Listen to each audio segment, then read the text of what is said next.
जब ये सेवकाई की शुरुआत हुई तो मुझे बहुत सारे मैसेजेस आते थे कि हम 10 पास्टर यहाँ इकट्ठे हो रहे हैं, आप आए। एक दो बार मैं कहाँ तो वहाँ पे लड़ाइयाँ होती थी, ओए तू मेरे बंदे वहाँ कैसे ले गया, ओए तू तेरे बंदे मेरे बंदे तेरी चर्च में, ऐसी बातें वहाँ पे होती थी और परमेश्वर को ये पसंद नहीं था। मैंने कहा अगर मुझे वो चाहिए जो गहरे में है, अगर मुझे वो चाहिए जिससे मैं अलग दिखूंगा, अगर मुझे वो चाहिए जो यूनिक होगा, जो पहले कभी नहीं हुआ होगा, तो मुझे एक ऐसा फोकस रखना पड़ेगा जो चाहे मुझे अलग अलग तरह के नाम दे जाए, लोग मेरी बदनामी करें, लेकिन मैं उस फोकस को छोड़ूंगा नहीं।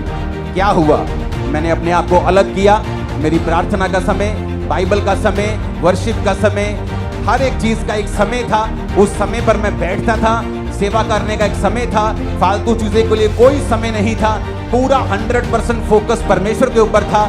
फिर आप जानते क्या हुआ, वो हुआ जो पहले कभी नहीं हुआ था। ये दुनिया आप जानती है, लेकिन उसकी स्टार्टिंग कैसे हुई? या आज मैं पास्टर से नहीं मिलता हूँ, मैं मिलता हूँ। बहुत से पास्टर्स की चर्चिस को बना रहा हूँ, बहुत से पास्टर्स की हेल्प कर रहा हूँ, बहुत से पास्टर्स के साथ मेरे अच्छे संबंध हैं अभी।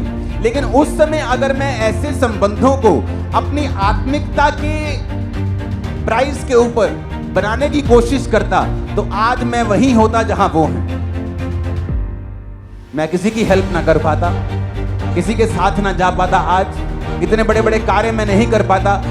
तो कई बार जब परमेश्वर आपको फोकस रखने के लिए बोलता है तो लोग आपको बोलेंगे, ले अभी तू तो लागी हो गया, तू आंदा ही नहीं। आपके दोस्त आपसे नाराज होंगे, आपका परिवार नाराज होगा, आपके रिश्तेदार नाराज होंगे।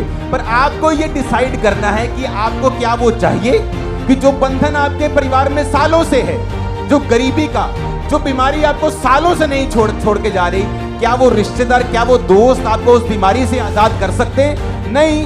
क्या वो आपको छुटकारा दे सकते हैं? नहीं। तो फिर क्यों उन लोगों की परवाह करना और क्यों नहीं अपने फोकस को 100% लगा के रखना? लोगों की सेवकाइयों में कोई रिजल्ट नहीं आता, उनकी पर्सनल लाइफ में रिजल्ट नहीं आता, फाइनेंशियल लाइफ में क्रिश्चियन लोगों की रिजल्ट नहीं आता। क्यों? क्योंकि आप लोगों के ऊपर फोकस है कि लोग क्या सोचते हैं, लोग क्या कहते हैं। आपको ये मतलब होना चाहिए कि परमेश्वर मुझसे क्या कह रहा है। क्या परमेश्वर मुझे एक जीवित चर्च जाने के लिए कह रहा है? चाहे मैं कहीं का भी सेक्रेटरी हूं, मैं वहां ध्यान नहीं दूंगा, मैं एक जीवित चर्च चला जाऊंगा जो परमेश्वर की आत्मा ने मुझसे बोला है। अगर प्रभु ने मुझसे प्रार्थना करने के लिए बोला है तो वो प्रार्थना का समय शाम 7 से 9 है, जो मेरा दोस्तों के संग हुआ करता था या आपका टीवी के सामने हुआ करता था। तो परमेश्वर का आत्मा आपको बोलेगा प्रार्थना कर।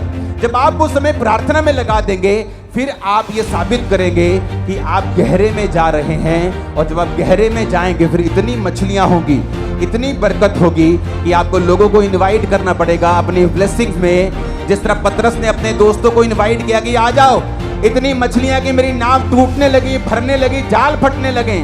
और बाइबल कहती है जब दोस्त आए तो उनकी नावें भी भरकर डूबने लगी। अनबिलीवेबल, परमेश्वर ने उनको, वो बिलीव नहीं कर पा रहे थे, अनबिलीवेबल था कि इतनी मछलियां, वो मछुआरा जिसने सारी रात मेहनत करके एक मछली नहीं पकड़ी, अब उनकी नावें भर रही हैं, डूब रही हैं, जाल फट रहे हैं। ये पॉसिबल नहीं था केवल ज्ञान की वजह से। जब आपको ज्ञान होता है कि परमेश्वर मुझसे क्या कह रहा है, मुझे परमेश्वर की आवाज को सुनना है, मुझे परमेश्वर के वचन को फॉलो करना है, मुझे दुनिया को खुश नहीं करना है। क्योंकि जब आप दुनिया को खुश नहीं करेंगे तो दुनिया आपका अलग अलग नाम रखेगी। पर डोंट वरी, वो आपके जैसा कभी नहीं बन पाएगी। ऊपर जाता ही आपको हाईएस्ट लेवल पे जाता ही देखेगी। जो आपका नाम रखेंगे ना, आपको और दुगना और 10 गुना और 100 गुना और 1000 गुना बढ़ता हुआ भी देखेंगे यीशु मसीह के नाम। आमीन। मेरे को खड़खड़े वाला चाहिए जरा।